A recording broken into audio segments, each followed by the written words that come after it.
I'm here at Kinetic Cycles in Coquitlam, British Columbia, the best bike shop around, and of course it's new bike build day. I've also got a special guest coming to help me build my bike, the CEO, the owner, the rider, the engineer of Noli Bikes. He's gonna help me build my bike, of course, so let's head inside and build it up. All right, we're here in the shop. I've got Noel, CEO of Noli, rider, engineer. He's gonna help me build the bike because I need a lot of help. I need all the help I can get. And today we're going to build up. We're going to build up here. Here we have the new bike. I know, do you want to introduce it? You designed it. So this is Gen 6 Chilcotin. There's been a lot of, I guess you could say leakage of this around here and there. But these are finally coming into the market, and they're a major update over the existing bike. In fact, it's essentially an entirely new bike. This is Gen 6, and there's a huge amount of updates to this bike. So it's not just, of course, the one everybody notices is right here. Straight top tube, yeah. Straight top tube. But these are actually completely new bikes compared to our Gen 5. They're literally about 80 to 90% new parts on these bikes, even though we've kept a lot of the design elements the same. New geometry, new kinematics, new leverage curves for suspension, all new tube sets for the bikes, all new forged parts for the bikes, UDH compatibility on the back, PM180 on the back, and are just basically highest level performance product we've ever made so far. So we're really excited to get this in Nick's hands, and he's been such a great ambassador and advocate for a product for the last couple of years that we're really excited to get him on his own personal bike in this fantastic pink color that really needs to be seen outside to really appreciate how awesome it is. Inside it looks a bit muted, but outside it really is quite phenomenal. And so this is a 210 dropper, but I think I could probably run a 240 now. Yeah, our seat tubes have always been uninterrupted. These bikes have our lowest or shortest seat tube length, but also our maximum insertion length, which sounds kind of crazy. Apparently this is a one-person drop. Yeah. There we go. All right, we're in. Cool. Okay. What do you usually build first? Yeah, usually with these bikes, the easiest things to do the cabling. Okay, so we've got one cable in. So you've got your dropper post cable in. You're running transmission. We are going to run axis, transmission eventually. so that we don't need a shift cable. So that really just leaves brake set. Yeah, so we'll just do the rear brake. Yeah. So the easiest way to do this is, and then we'll pop this bottom plate off here. And so we take these two guys off, and this we can just spin out of the way. And now we have access from the back of the seat tube all the way through here. This bike, we also need to take this port off here. That's a 2.5.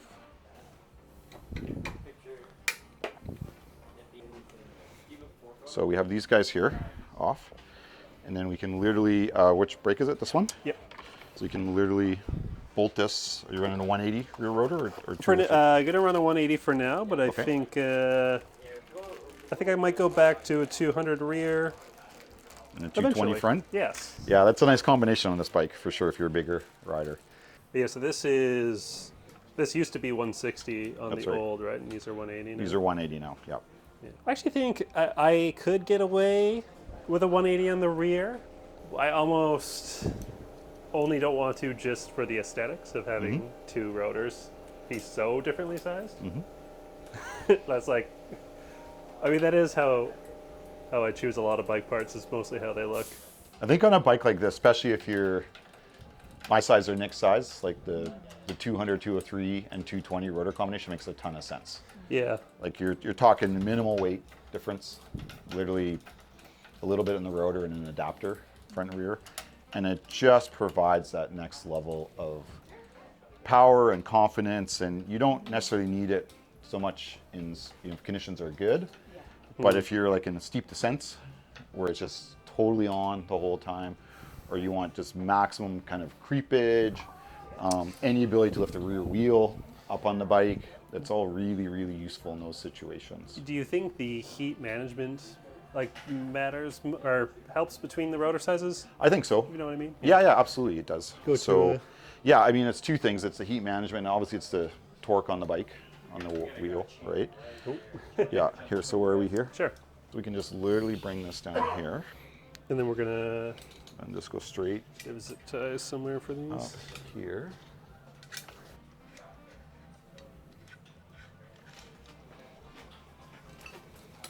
And it's really that easy to route cables in these bikes. So I think that's the only thing we need to do in the down tube, right? What's that?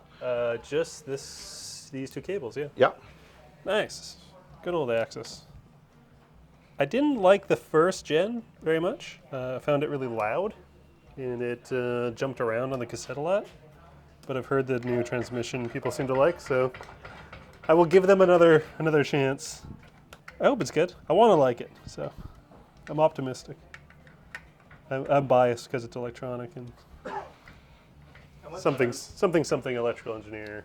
Okay, and then yeah, let's just start throwing parts on. Really crankset and a fork. Oh yeah, so we do have. We need to get some blingy crank stuff here. Yes. Oh wow. Oh yeah. All right, our bling factor just Here went we up go. like an order of magnitude here. These are. Ugh, this box has defeated me. So these are titanium CNC'd from 5Dev, made in San Diego. I was running 160s before, but actually, I thought maybe that was a little short for me. So these are 167.5 or something. Oh, interesting. So a very specific Yeah, length. can I see? Yes, of course. Yeah, crazy. Such an amazing material. And these are Actually, really yeah, I've nice. got a lot of North American stuff going on, which is nice. Yeah, it's cool. They're in San Diego and they do it all in-house, and they look cool. And then titanium. They absolutely look amazing. I did also get an oval chainring again, but I haven't used this new transmission mounting. Does it only fit on one way? The simpler the task, and the more people watching, The harder the it is. infinitely more difficult things become. Because yeah, There's like a dot right here. is there a dot in the? Oh, maybe that just means along with the crank. I think so. Usually that's what that means. I've become a big fan of the oval chainring. It's I like it on really steep, because I have a very punchy pedal and a low cadence too. I'll blame it on my BMX. And make this extra complicated. Yeah, so I originally had ordered this and I had a different chainring, and then I tried to put them together and I realized that they had changed the standard. So with the transmission, because there's no B tension and whatnot, right? Yeah. So do we have to? I can show you how to set that up. Okay, yeah.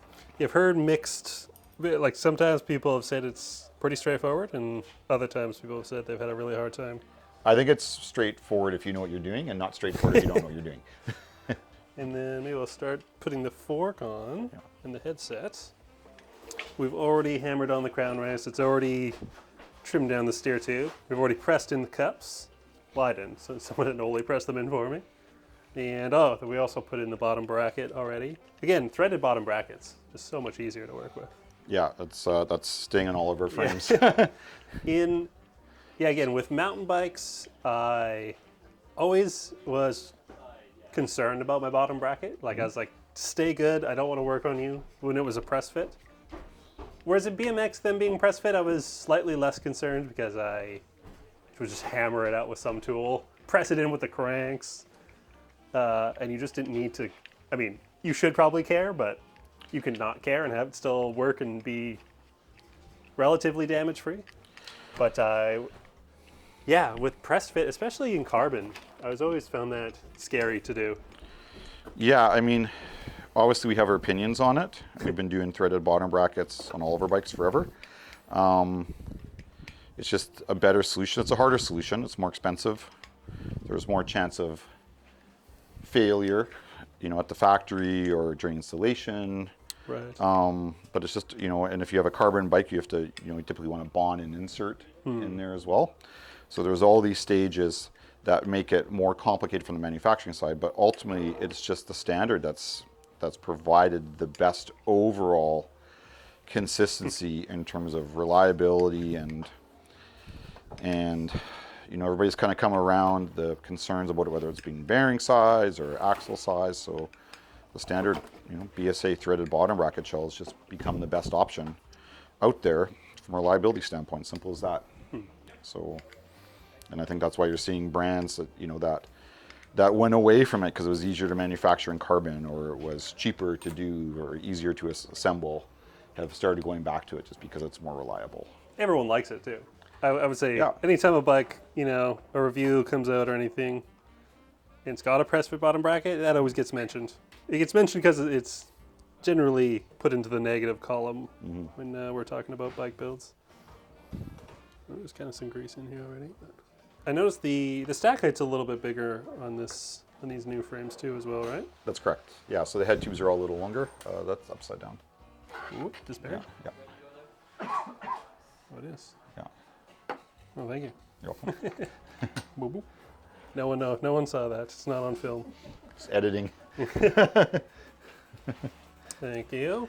Yeah, so there is substantial geometry revisions on all these bikes. So the sizing's a little different on Gen 6 compared to Gen 5 because of the addition of the extra small frame size, which is in the current Endorphin. Right. And our upcoming other new 27.5-inch bike, which exists in the lineup, but it's almost, there'll be a new version of that. We added this extra small frame size that fits customers really as small as 4'10", 4'11", up to about 5'2", 5'3". And that allowed us to shift the sizing of all our bikes about 25 millimeters or an inch in height bigger. So if a medium used to fit like 5'6" to 5'10", it now fits 5'7" to 5'11". And what we found in particular is like a lot of our tweener customers, and the classic height of that is the 5'10" and a half male person. We're always trying to figure out what size they want it to go to. And, of course we just shifted that up an inch, but it seems to fit the kind of bell curve of the customer profile a little bit better. And so all the bikes got a little bigger, but with the addition of a smaller bike in the lineup. If that makes sense. So it just covers a broader customer base now, and the XL customers are covered a little better, and the extra small customers are covered a little better on it. Another thing with the chill coating is this frame was only originally made in size medium, large, and extra large, and now there's a size small in this lineup because of that as well. So, obviously size small, long travel 29-inch bikes are very big bikes for small people because of the wheel diameter in the back and the amount of travel on it.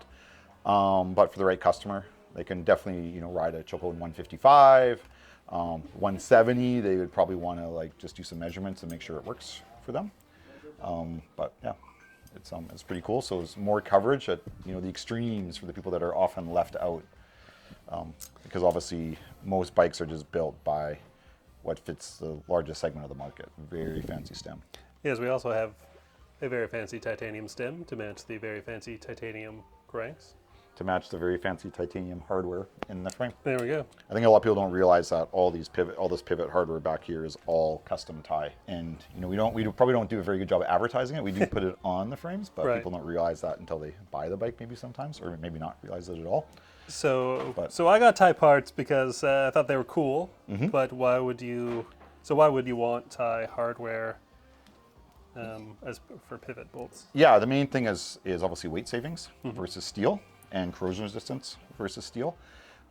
So we, as a company, have always been, I call it material agnostic. And we just feel we're an all-metal bike company. We made a decision a few years ago to not do carbon anymore, just because we didn't like how the manufacturing carbon was going, and just become very, very cost down. Plus it's effectively plastic. So from environmental, we're not trying to greenwash the company or anything, but from an environmental standpoint, it just, it has one future, unfortunately, right now. So we decided to do all metal, and we just use the best material for each application. So in the frame, for full suspension frames, that's aluminum, high-end aluminum. These are all 6066 alloy. And for our rigid products, it's titanium and steel. But in certain positions on the hardware here, we didn't want to have steel hardware because it's heavy, and we didn't want to have aluminum hardware in certain positions because it fatigues. Right. And we do use aluminum axles in certain positions, but in other positions where they're under shear, we've, for the last maybe 6-7 years, been doing titanium hardware there. It's just the best material for that situation. Obviously that's cost, it's expensive, but it gives you a reliable product, that doesn't have any corrosion resistance issues or doesn't have any fatigue issues out of it. Wow, that looks pretty awesome. It matches the head tube nicely, the badge Yeah. as well. I mean, that's Yeah. another thing you see. You don't see head tube badges as much anymore, and it's nice to have like a nice, solid one. They cost money. Yes. They like all this stuff costs. It's costs an extra, little bit of money that adds a little bit to the retail price of the bike. But when you do that across the whole bike, all of a sudden you end up with hundreds of dollars of difference in cost. And I think that's what people don't realize is all these little details add, at the end of the day, they may raise the retail price by many hundreds of dollars. The titanium hardware alone in the frame adds probably $200 to $300 at retail. Okay. So it's not insignificant. It's, each bolt's about 6-7 times the cost of doing an aluminum bolt, or maybe like 10 times the cost of doing a steel bolt. Wow. So it's a big difference, a big increase cost, but it is the best material for the job. Yeah, it's funny. At first, like most things, you see bikes or whatever products, and you're like, oh, this bike's made out of aluminum, this bike's made out of aluminum, or this bike's made out of carbon, this bike's made out of carbon. You assume the quality is going to be the same. Mm-hmm. I guess until you really dig down and you try these things, and yeah, it really is like the small kind of the nuances of manufacturing, or even just which metal you're actually choosing to build out of ends up being a bigger deal than you first thought. When you get into these sports, right? Someone might see like, oh, these are both carbon or these are both aluminum. They're probably the same until you actually ride them or actually feel them. Or even look at it up close. Yeah. Yeah. That is one thing. Yeah. And I think what the industry has had this thing where carbon's always been premium, and aluminum's always been maybe not less premium, but maybe not entry point, but less premium, maybe is a way to say it. Yeah. And like anything, there's a huge range in cost. Like we could make an aluminum frame for half the cost we make this frame for, but it would be a frame that rides and looks like it's half the cost. And that's what most of the industry does. Right. And so that range of aluminum is kind of like this, and the range of carbon's kind of like this in terms of cost. And almost all carbon bikes are down here. Some of the fancier stuff, like anything that's internal mandrel formed, that's how we did ours, is in that midsection. And up here in the top is like the crazy esoteric stuff that you pretty much only see in road and triathlon. And aluminum's the same way. So aluminum down here is all cost down. But there are a handful of companies like us that are doing it high end. And we use, I think it's pretty well known, we use a factory called Genio in Taiwan, who are arguably the world's best aluminum frame vendor. They're not, a super large factory, but from a quality standpoint, they have arguably the best reputation out there. Right. They're not the only one they have. There's a couple other factories like them that focus on higher end stuff, but we feel they're at the top of the game right now. And if you look at these bikes in person, like you can just look at the quality of the welding, paint jobs, all those small details are reflective of the manufacturing process underneath them. So, Yeah. I feel like everyone, when they actually get up close to my bike, or when I do really close shots, they're always impressed by how well it's put together. I think because they are used to, so you have your main bike you're designing, and you'll do it carbon, and you've chosen that material. You're going to build the bike around that. Yeah. And then they want to have a lower cost bike, and then they'll do the lowest cost aluminum they possibly can. So even if the quality of the aluminum was as good, they're always putting, the lower spec parts on it. Yeah. And so I think that just builds like a momentum in the industry of like, you just associate, like you're always seeing aluminum bike, lowest end parts, aluminum bike, lowest end parts. So it's weird when then they come across aluminum bike, highest end parts. Yes. It just is. It's just something you're not used to seeing. And often those brands, like especially the big brands, they have to hit a whole bunch of different price points with one model. So that model's price point, maybe in US dollars, ranges from $2,500 up to $12,000 or $10,000. And they end up with like 5, 6, 7 tiers of product in there. And to do that, they'll have lowest cost frame with lowest cost components. And then usually in the middle of that spec, there's some crossover. There might be like, an aluminum bike with a fairly nice build, not a crazy high-end build, but a fairly nice build. And then the carbon bike that maybe comes in. So it might kind of be like this, like that, with all the lower end stuff. And that's not how we work.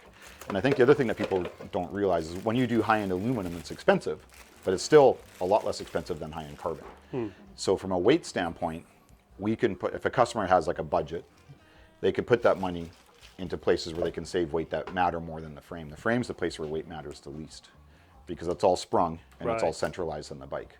The place, of course, where it matters the most is the wheels. And so you'll find things like, especially in mid-tier price points, you'll find a whole bunch of like cost-saving measures that maybe aren't obvious, like a steel axle in the rear hub or something like that, you know, or a lower ends cassette or a down spec chain or bottom bracket. And we find that we're actually very weight competitive because unless you get to the very, very, very top end, we're very weight competitive because the savings in the frame in terms of dollars have been put into the build kits. And then the cost of the build kit is increased, but the weight of the build kit's reduced. So you end up with, you know, an enduro bike that's 34, 35 pounds. That's like every other enduro bike that's 34 or 35 pounds. I mean, we're talking like stock tires without inserts and, you know, floor model. Yeah, I've always wanted to do a video. I think someone might have done this where Pink Bike had done a video where they weighed the enduro racers' bikes. Yeah. And I think the impression, like before people had watched that video, they thought, oh, like pro bikes, mostly all carbon, they're going to weigh 33, 34 pounds. Yeah, and that wasn't the case. Every bike was like 38, 39, 41. And it's like, yeah, these are, you're like, yeah, it's full carbon everything. And I think people, if you haven't weighed your bike, is almost like in their mind, if it's carbon, it'll be 32 pounds. And then you get the scale out and it's like, oh, it's 36 pounds. Oops. Well, and I think the other thing too is they don't realize that the pro riders, the first thing is they're crazy strong. Yeah. Like they're so strong. And my favorite is actually, there was an article, if I remember correctly, it was about maybe Aaron Gwynn or something, but it was an NSMB article. I'm going to look it up. And he was doing push-ups on like two 25-pound plates. Oh. It's just crazy picture of how strong this guy is. And people forget that these pro-level athletes are crazy strong. So they have to be that strong to, you know, handle the forces of the bikes and to be able to maneuver the bikes in really difficult terrain. And the other thing is they can't flat. Like a flat can ruin a race for somebody.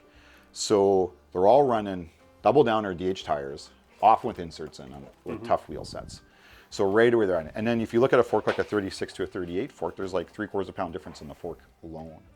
So when we take our 150, 160 bike, and then you compare it to a 170 travel, like full-on enduro bike, there's a fork that's 3/4 pound.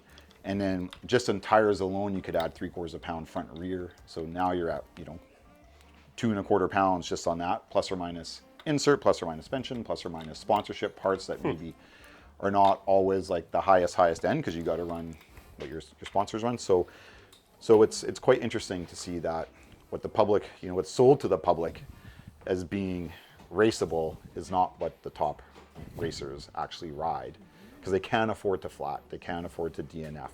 Yeah, I think it would be hard to tell, like, especially sprung weight. Like if you got a bike that's 36 pounds, you got a bike that's even, let's go like 34 and a half, what people would consider pretty light, and like 37 pounds, which kind of edges into heavy territory. Let's say it's all in the front triangle. If I had that bike, you know, same bike, I just snuck the weight in somewhere and I got them to ride it around. Like, how long would it take them to notice? You know? Yeah, I mean, you look at this build here, this is not going to be that light. You've got a coil shock with a 500 pound spring on it, right? Right away. Yes. There's half a kilo added right there, you know. You get an SLS spring and knock a little bit of weight. You know, there's a debate whether the orange and the pink might clash at that point, from a color-wise standpoint. But yeah, this is all going to be, you know, this is all sprung weight centralized in the bike and none of it's rotating. And the place where you really notice it is on, you know, and it's complicated with wheels because it's not just weight, it's tire compounds as well. Right. Yeah. You know, like if you've ridden max grip DH tires, like they're amazing going down and they're not that fun going up.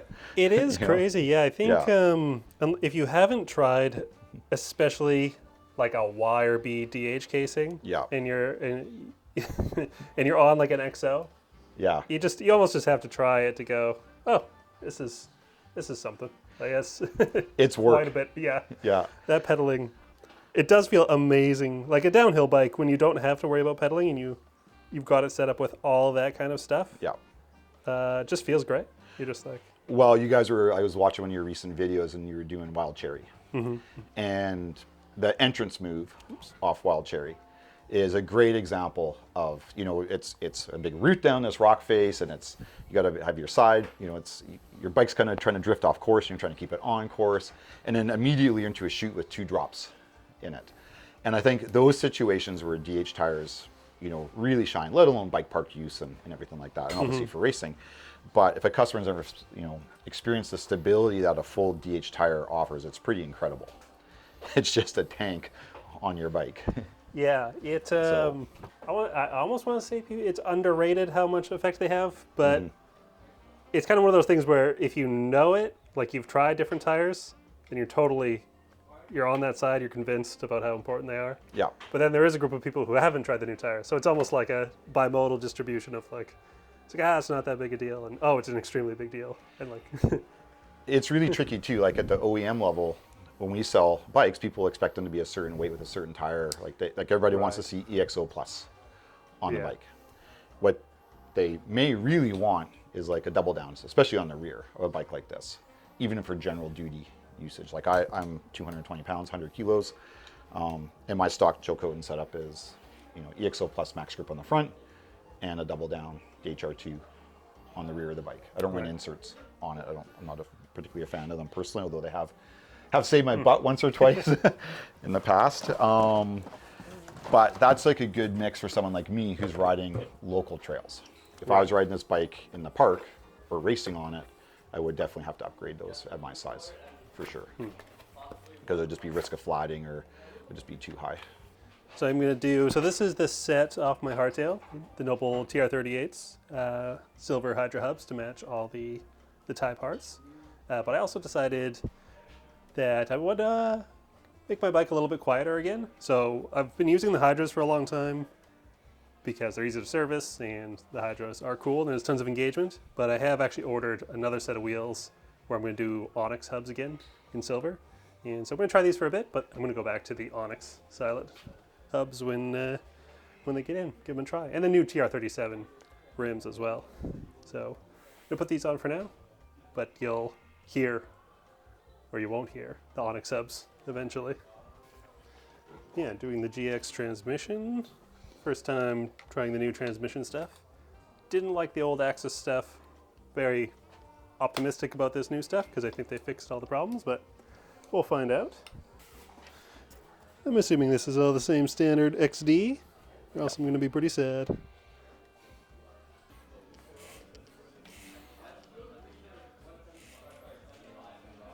Yeah, because the Axis comes with its own kind of derailleur deal, or it's direct mount, right? Is that what? Yeah, so how this works, I think there's been a fair bit of confusion over the industry, but everybody's kind of figuring it out now, is this guy here. So people talk about UDH in a bike, universal derailleur hanger. That's the hanger, okay? This part of the frame here, the SRAM system is called full mount. So SRAM transmission doesn't use the hanger, it just uses the full mount interface on the frame. And then we actually, I don't know where you can focus on this. This is a Noli specific hanger. It's full UDH compatible, but it's all metal. The stock hangers are a combination of composite and stamp metal. And this is like a fully CNC machine. So if you're running Shimano or SRAM mechanical GX, anything that's not transmission essentially, you'll need this hanger. And we just ship it with a very high quality all metal hanger, fine threads, all CNC'd. And for transmission, you don't use this. So this now goes into the spare parts pile. Yeah. And keep, and then how this works is, so this is the bushing. Oh, okay. That's actually, yeah. Yeah. So the bushing gets pressed in from the outside and it's quite snug, but it just fits in just perfectly.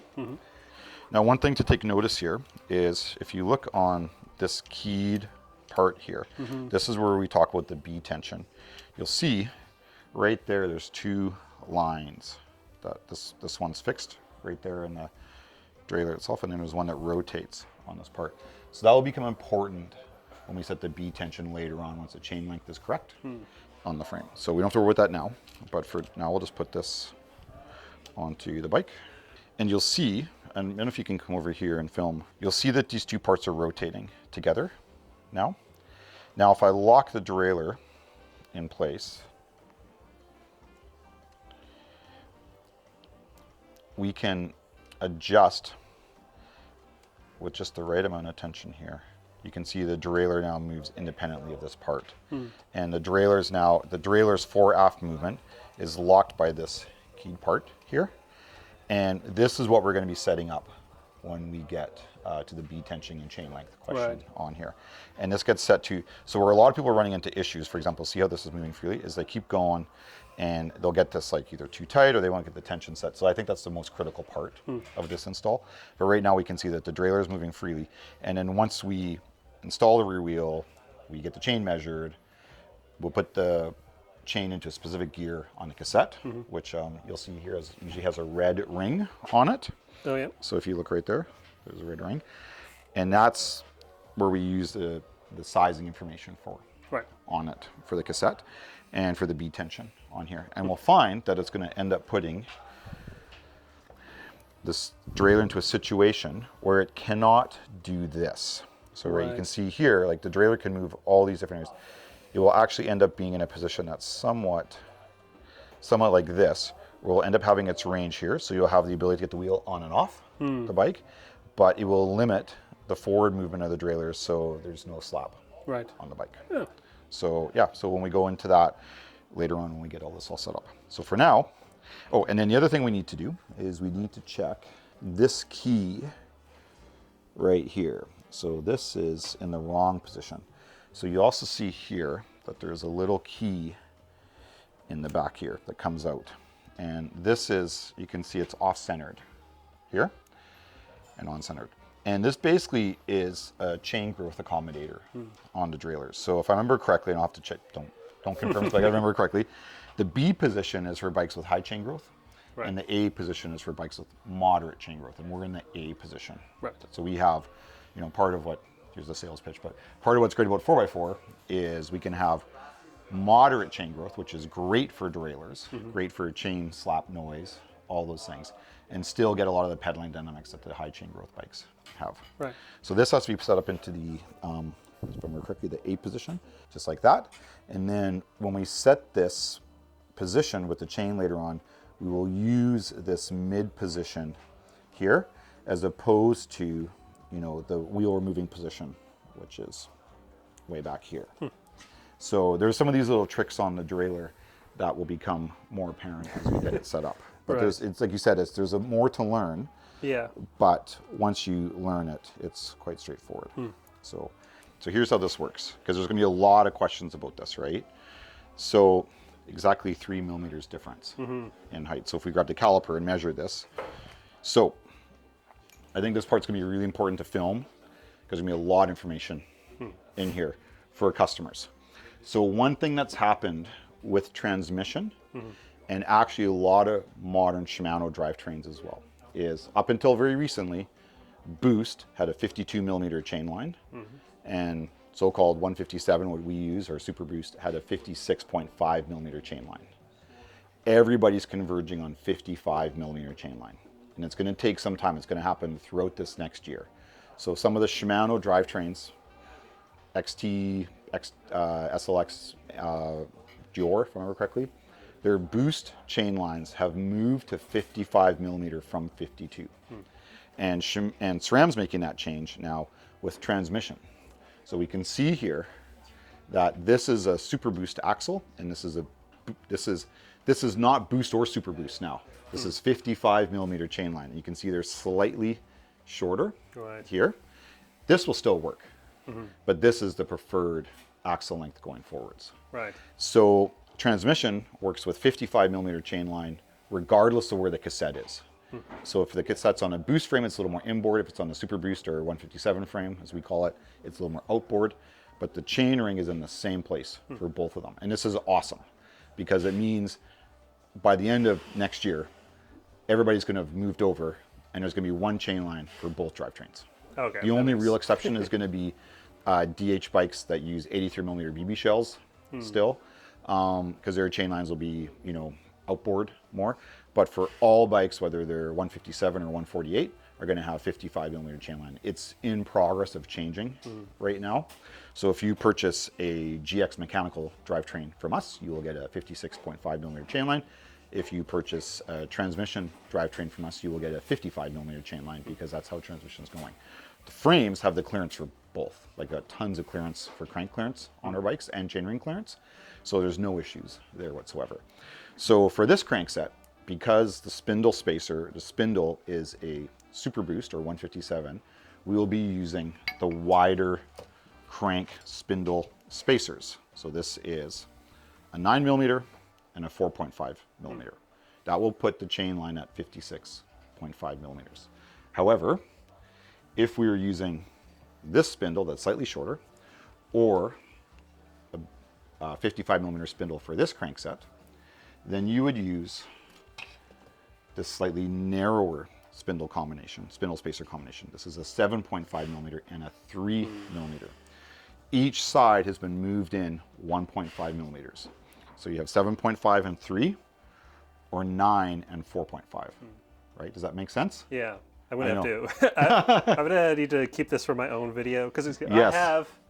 So I brought this spindle not knowing that, because I knew that this worked before. But Yes. I do have shorter spindles, and I'm gonna need to change it and then change those later. So it's hard. I don't know if you can see this, Steve, or not here, but you can see the stack. Oops, you know, I'll flip these around so they're actually.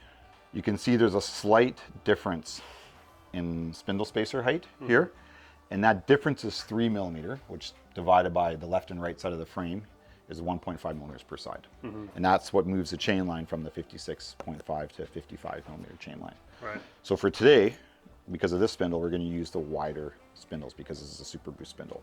But then when you have your other spindles, we'll look at them, and ideally you'll have a new 55 millimeter chain line spindle, which will use these spacers that came with your GX transmission crank set. Right. Does that make sense? Yep. All right, so let's install this. I think it needs some lube. Some grease. Some grease, yeah.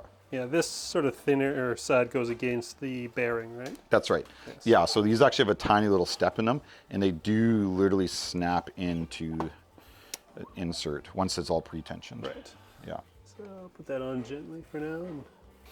You can see how much chainring clearance. We've got tons and tons of Right. chainring clearance in here. So even once this is moved inboards 1.5 millimeter, you're still going to have tons of chainring clearance, right? And crank clearance against the frame. So that's something that's really cool with our frames and how we do the back end, which even though the back end's wide right here, the frame very rapidly tucks in here, and then all this clearance is really good overall. I think we put the wheel on there, right? Yeah.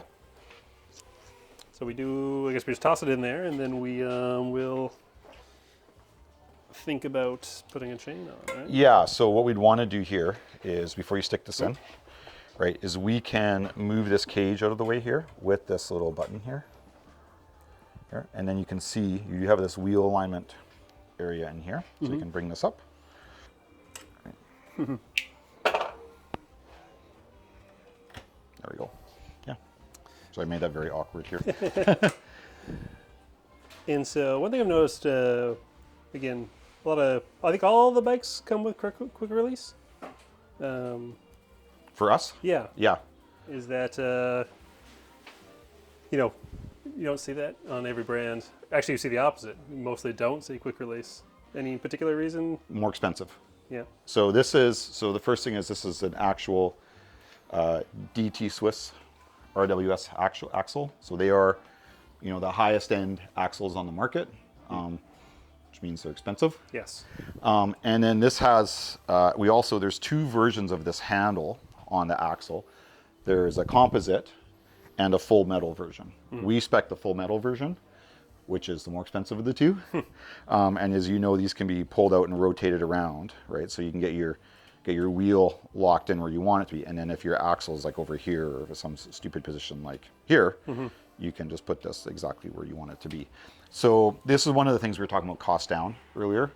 There's a cost to this axle, and you can save $3, $4, $5, $6, $8 US on the cost of an axle with going to a, first of all, non-quick release non-branded CNC lathe. They may work fine.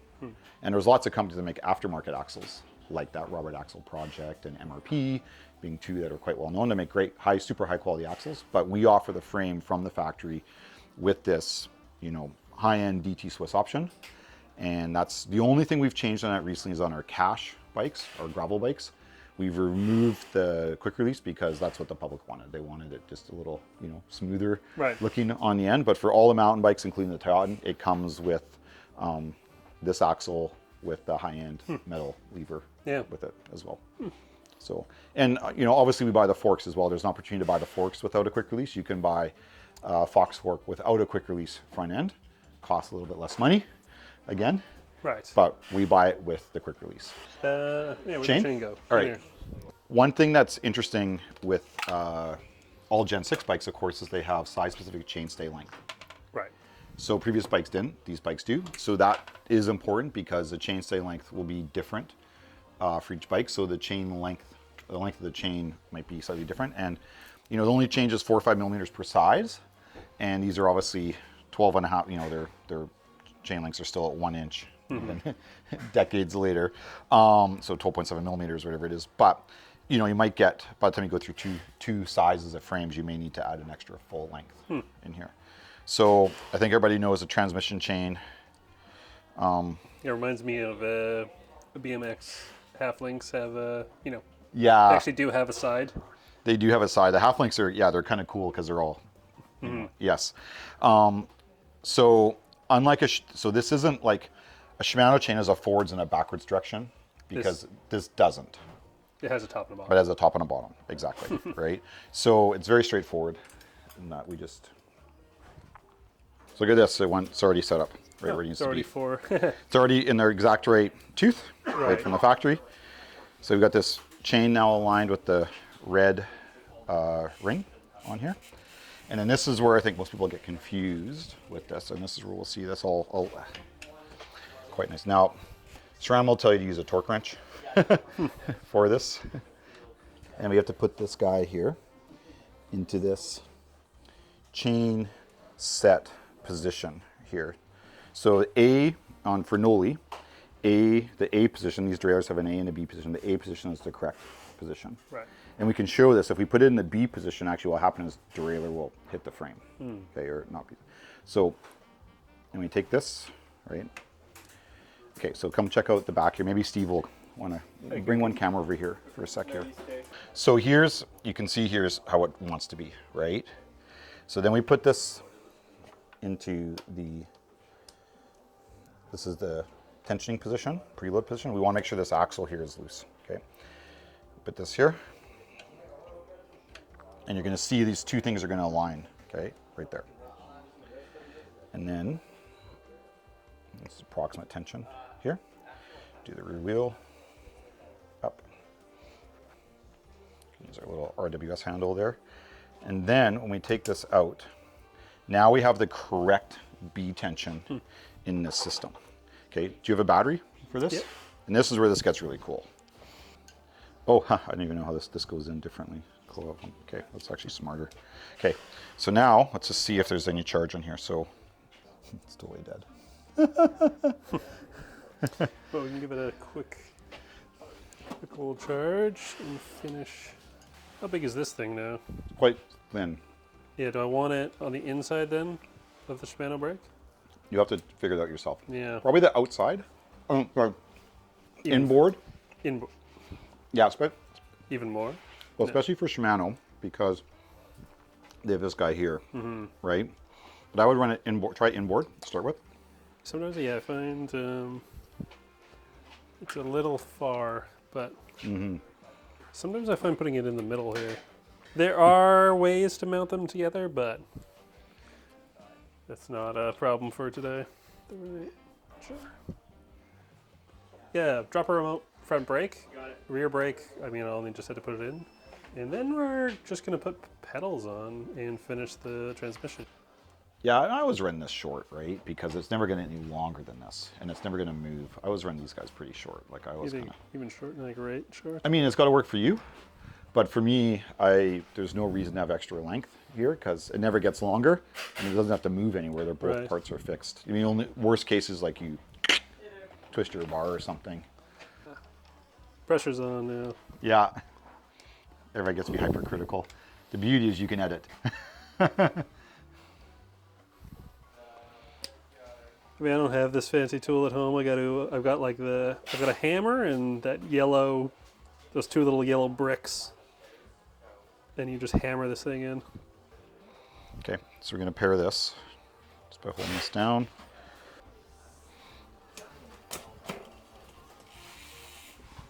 So literally it's that straightforward. Is there any more setup required? So yes, potentially. Now what you can do is you can micro adjust this. I think it moves like 0.1 or 0.15 millimeters either way. And if I remember correctly, you do that by holding this down. So the system self-centers and it knows the endpoints.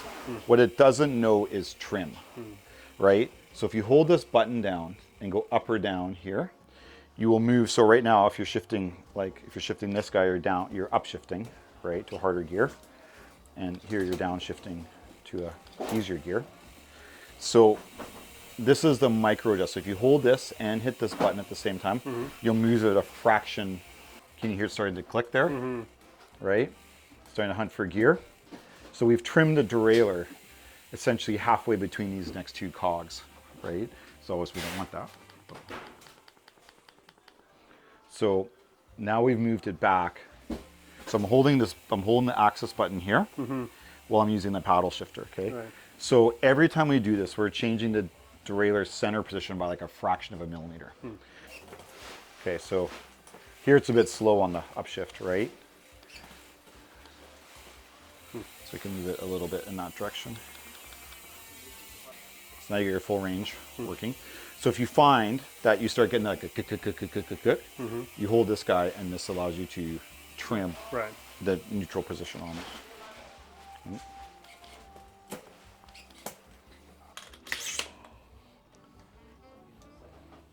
Yeah, if we do this. Just about. I just want to get Noel to say a few things about we didn't really talk about the new rocker. And, Yeah, I was just thinking like we should actually go through the bike. Well, maybe let's like progress through the bike so we can Yeah. talk about the changes. So we already talked about head tube's a little bigger, so the stack height's bigger. We know about the straight top tube. We can see that. Yeah. New color, of course. But it's a little slacker in the front too, right? Yeah, so one thing I think a lot of people thought like, are these just updated Gen 5 Chilcotins? So the first thing is they are essentially 90% new bikes in terms of parts and all new in terms of geometry, pedaling, kinematics, shock progression. And what people haven't realized is actually like all new tubes, all new forged parts on these bikes as well. So even starting literally at the head tube, as you mentioned, stack height's a bit higher on the bike. The head tube is a different head tube. It's actually a tapered head tube. The previous one was kind of like two steps in it. This is the same style that we have on the Toyotan, so it matches that style, which is basically this like just taper, like a conic section. And then just from an aesthetic standpoint, obviously what almost everybody is picking up on is the top tube shape. So we really worked hard, I think, on the aesthetic of these bikes to keep them still Noli-esque with our offset seat tube and our 4x4 linkage, but really focus on improving the aesthetics of the bike. And where that really ties in, so this is obviously, it's all new tube here. There's actually a forged part in here as well, and that's like seam welded here. That's not visible in here. And then this mates into the seat tube, and the seat tube is a little shorter on all the bikes. We already had really good standover and dropper post compatibility, but now with the trend even longer dropper posts, we're just at the very front of what that looks like in terms of trying to make sure the seat tube's not so short that it doesn't work for tall riders, but that it gives a huge range of adjustability for dropper posts. Like on a size small Chilcotin, and you can put a 200, 210, you probably even put a 240 in it if the customer is like maybe 5'6" or something like that. So new shock mount down here as well. So the previous bikes were 25 millimeter M8 hardware, and this is M8 by 30 millimeter hardware, so just a little more room and clearance here. It does accept some aftermarket bearing assemblies, like Fox makes one that fits in there as well. And then we get into the mid-linkage assembly in the bike, and that's the biggest difference is it is now a full bearing through here. The last of the previous generation choke coatings had gone to full bearing in manufacturing, but the big difference is this now has a dedicated one piece shock link here, so you can see there's a machine bridge. So this is a really complicated 3D forged part in here. And the other thing that's really important with our bearings is we now have a partnership for all Gen 6 bikes with Enduro Bearing.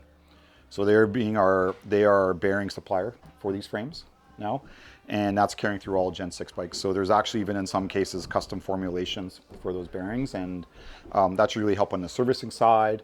For that, we'll have supply, they'll have supply, and they're regarded as the highest quality bearing producer in the industry. So we're really excited about that partnership. They've been awesome to work with on that. And then we get into basically the back of the bike, and the most noticeable thing on the bike is we're into size-specific chainstay lengths on these bikes. We're actually also into size-specific seat tube angles. So this is one thing that always gets asked with Noli is like, on the large bike, how come I'm not way off the back anymore? I'm not like super slack. And what people don't realize, because it's often hidden with bent seat tubes here, is all modern bikes, especially long travel 29ers, have offset seat tube designs because they don't have enough space behind the seat tube when the wheel's under full compression. So the only difference is we make sure the bottom of the seat tube is available here as well. It's not such a big deal on the large frame sizes, large and extras, but on the medium, small, and in some bikes, the extra small, it allows uninterrupted, insertion length for the dropper post, which is really key to getting those long modern dropper posts into the bikes, even for really tiny customers. So what we do is this bike has a almost 78-degree angle seat tube, effective seat tube angle on it, and that angle changes, the actual seat tube angle changes depending on the frame size. So if you're in a size small frame, it looks like this, and a size large frame, it looks like this. But the effective angle stays the same the whole way. So, and what happens then is if you're like, within the range of each size here, you're so close to the effective angle that you can make micro adjustments in the salvage system, and you never get too slack on the bike. If you fit in the frame size of the bike, you are guaranteed to be at the correct angle for the seat tube. And that's pretty common on most modern bikes now, but it's something we worked really hard on just because it's so visually obvious on our bikes about the seat tube angle. So going to the back, then we have size-specific chainstay lengths, and the choke coating in general is a little longer on the back end, to quite a bit longer depending on the frame size. So in a large or extra large frame, you could be 10, 15 millimeters longer in the back end, which is quite a bit. And there's a small bump of travel across the frames as well. So the 151 is now the 155 choke coating, and the 167 choke coating is now the choke coating 170.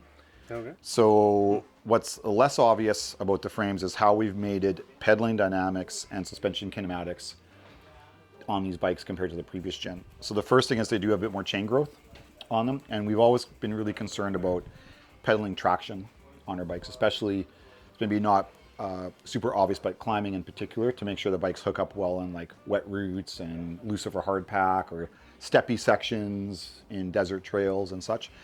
And we were really concerned about increasing the chain growth, that we would lose some of that ability, because typically when you make the bike snappier, you lose the ability of the bike to follow the terrain because you end up preloading the rear wheel to be in an extended position versus the compressed position.